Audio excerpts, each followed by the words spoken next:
Meus amores, I'm so happy to be here with Cindy Gallop. Cindy is this amazing woman that is the founder of Make Love Not Porn. She's an entrepreneur, a business consultant, and for me, she's a big reference about empowerment of women and about love. So Cindy, I'm so happy to be here and to be able to talk about love with you. I'm thrilled, Carol. My channel's name is Amores Possíveis. Amores Possíveis is possible loves. And I say that I produce content for people who want to make love and not only feel love or think about love. And I wanted to start talking about love and intimacy because most of my audience is single or like in casual relationships.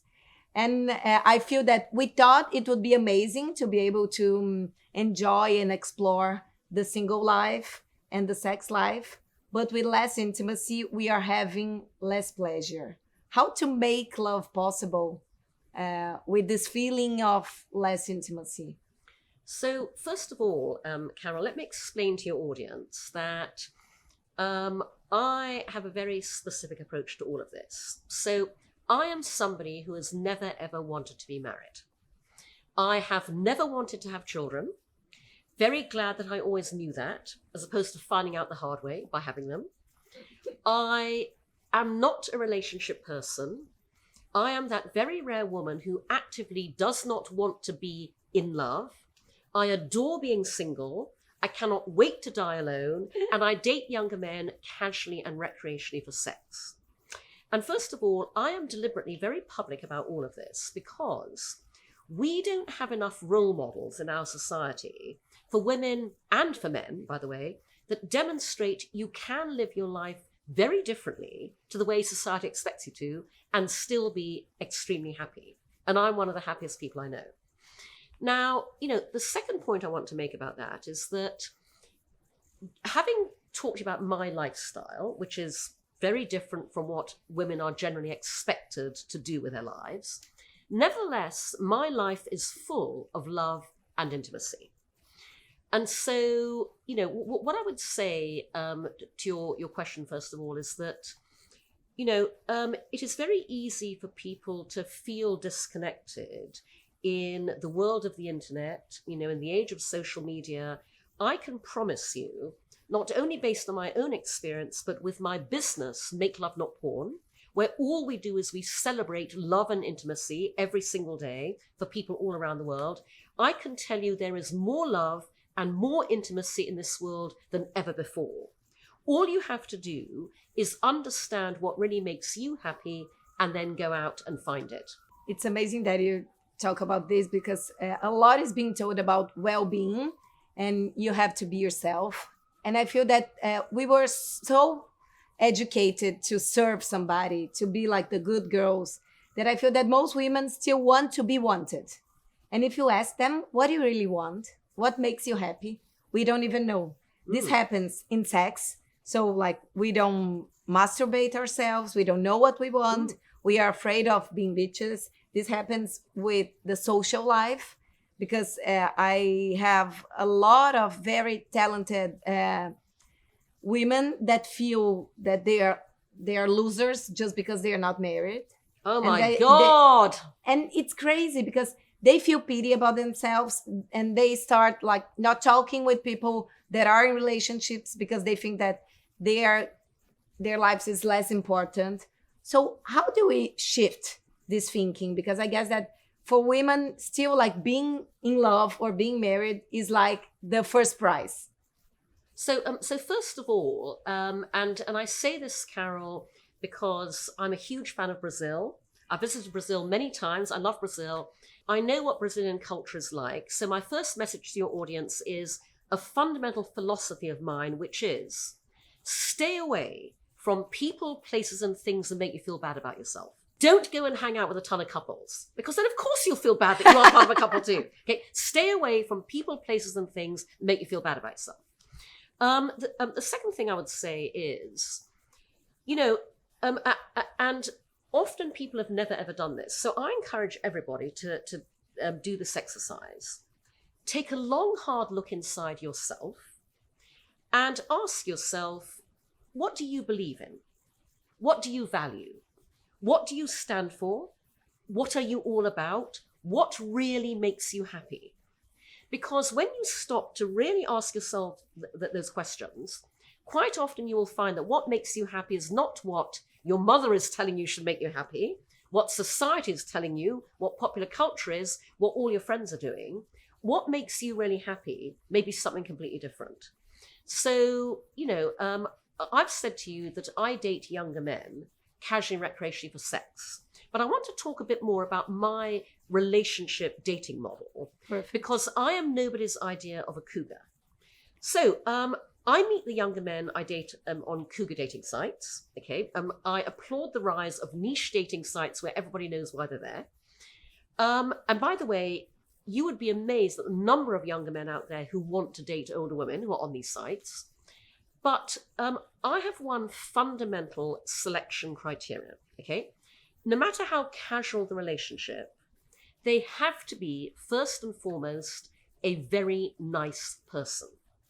I have fantastic radar for very nice people.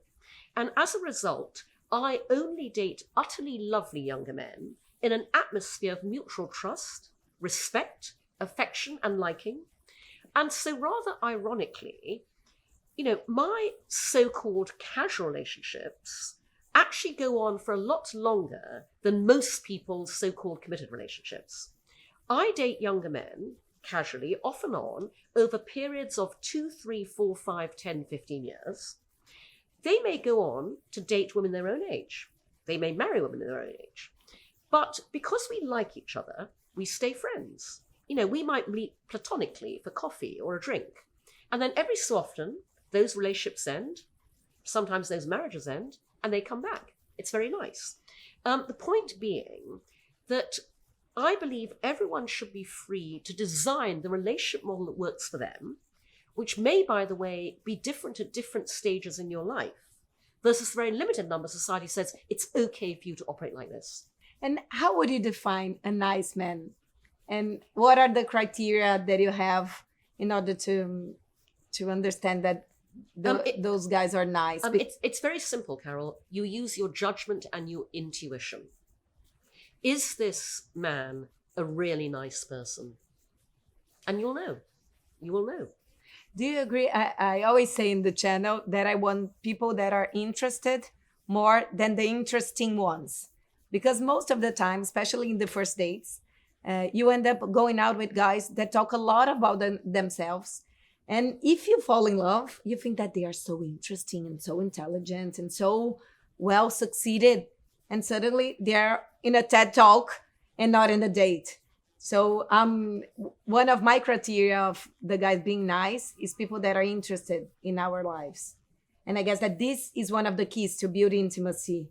But we are not talking about our personal lives because we still want to impress and not to connect. So first of all, Carol, I absolutely agree with the principle of what you're saying. You think you loved him because he was interesting, but he was only interesting because you loved him. Okay.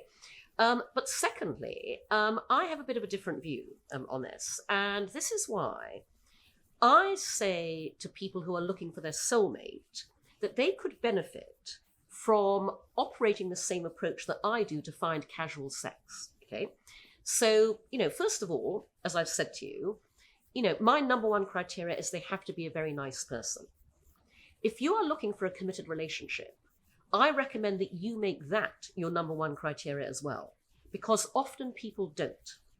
When people are looking for a committed relationship, they will have a dating checklist that is usually, does he have a good job? Is he earning good money? Does he have drive, ambition? Is he going places? Instead, make your number one criteria, is this person a very, very nice person? Okay, so that's the first principle I operate that other people could benefit with. Yeah. Now, the second principle is, to your point, when you meet somebody on that first date, okay, often women will say to their friends, oh, when it comes to looks, the only thing that matters is that he's attractive to me. That is not true. When you walk into that bar, that coffee shop, and you set eyes on that person IRL for the very first time, what people are usually thinking is, what my friends think if I walked into a party with this on my arm. People are looking for socially endorsed attractiveness. Now, I'm not, okay? Because when I walk into that bar, I'm going, do I want to take this person home and fuck him? So I don't care what anybody else thinks of the way this man looks. I am genuinely only interested in whether I find him sexy in some form or other, okay? So principle number 2, I encourage women to strip all of that social endorsement out of their consideration and genuinely think, is this person attractive to me? I don't give a damn what my friends would think if they saw me with him. Is he attracted to me? Now, the third point, and this comes on to what you said, is by the time I meet the younger men I date on that first date IRL, I've spent the whole day pitching Make Love Not Porn to investors, to business partners. This is what I do. By the time I walk into that bar, I am sick to death of the sound of my own voice. I don't want to say a thing. I just want to hear all about him. And so I encourage the younger men I date to talk about themselves. And the men I date tend to be in their 20s. And at that age, you have never encountered anybody as interested in you as I am. And the reason I'm saying that, Carol, is because of that, I hear amazing stories. Okay. And what I love about online dating, I'm a huge fan of online dating. I especially love the fact that it enables you to meet people that you would never normally meet in the course of your everyday life. So I meet younger men who are doing really impressive things. I meet younger men who are the first person in their family ever to go to college. I meet younger men who are supporting their entire family with their salary from their first job. I meet younger men doing very impressive things. I met a young man who was in the army. He was in military intelligence. He was 25 and he was doing extraordinarily dangerous work. You know, just really, really impressive.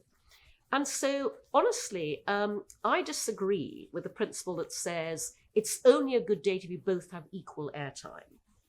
My point is, when I am really interested in someone, I uncover really interesting things about them and I really see the man that they are. You know, so I would just encourage women to take that into consideration as well. But how do we feel that we are dateable women? Because I guess that most of women don't have the self-confidence that you have. Oh my God, Carol, who gives a fuck about being a dateable woman? Fuck that shit. Take the word dateable out of your vocabulary, okay? Just be you. And you will absolutely attract the people who want what you are to you. Okay? Yeah. Do not try and mold yourself into being something for somebody else.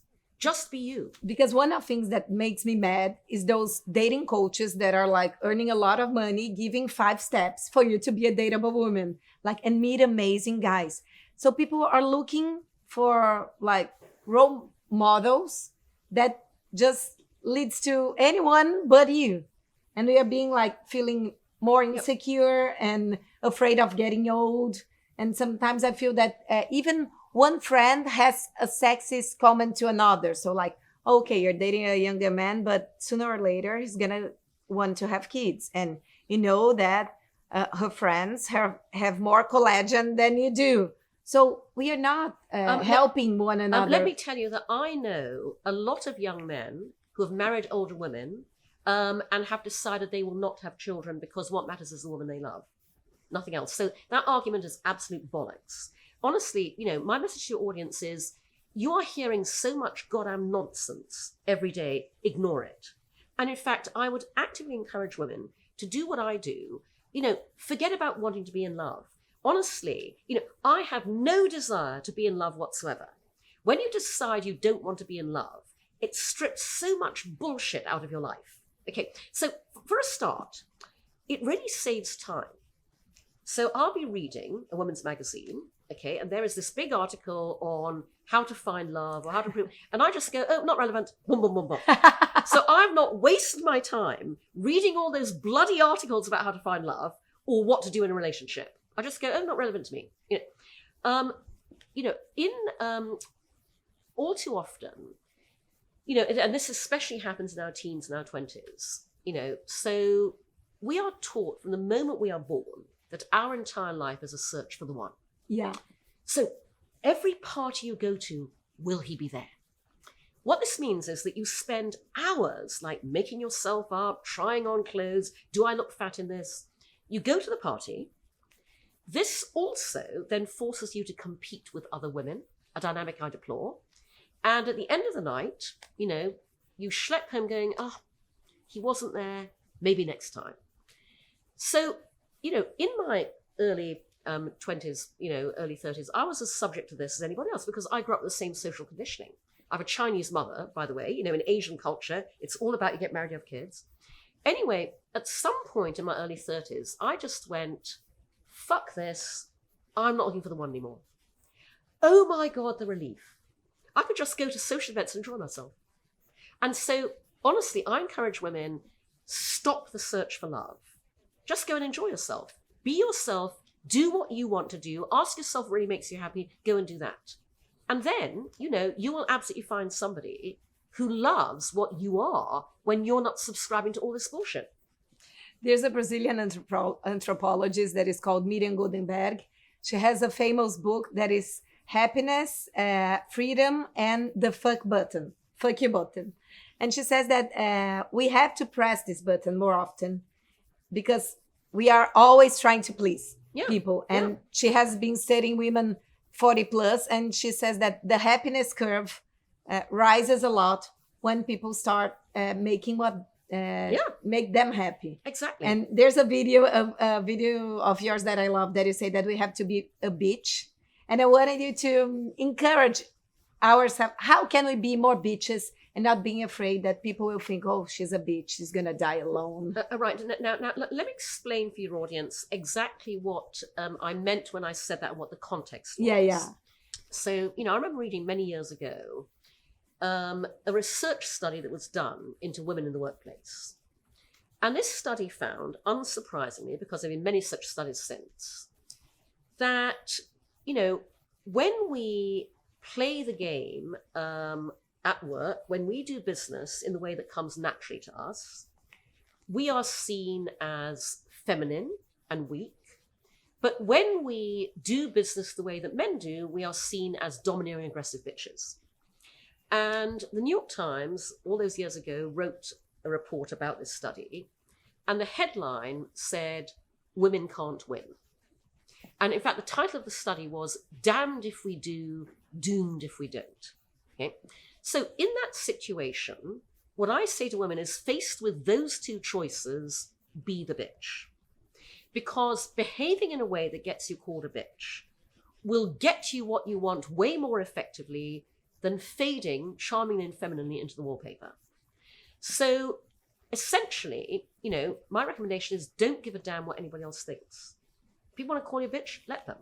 Just do what is right for you. Go out there, know your value, know your worth, demand it, don't settle for less, and don't give a damn what anybody else is calling you while you do that. And I guess that we have to do this in personal life too. Absolutely. Because sometimes we are pleasing our families or friends. Yes. Yeah. No, I mean, as I said, my mother's Chinese, and for years she was saying, oh, Cindy, I wish I could find a nice man. And now she understands that I am incredibly happy as I am. And she's accepted that. Fortunately, I have 3 sisters, all of whom are married. So it took the heat off me.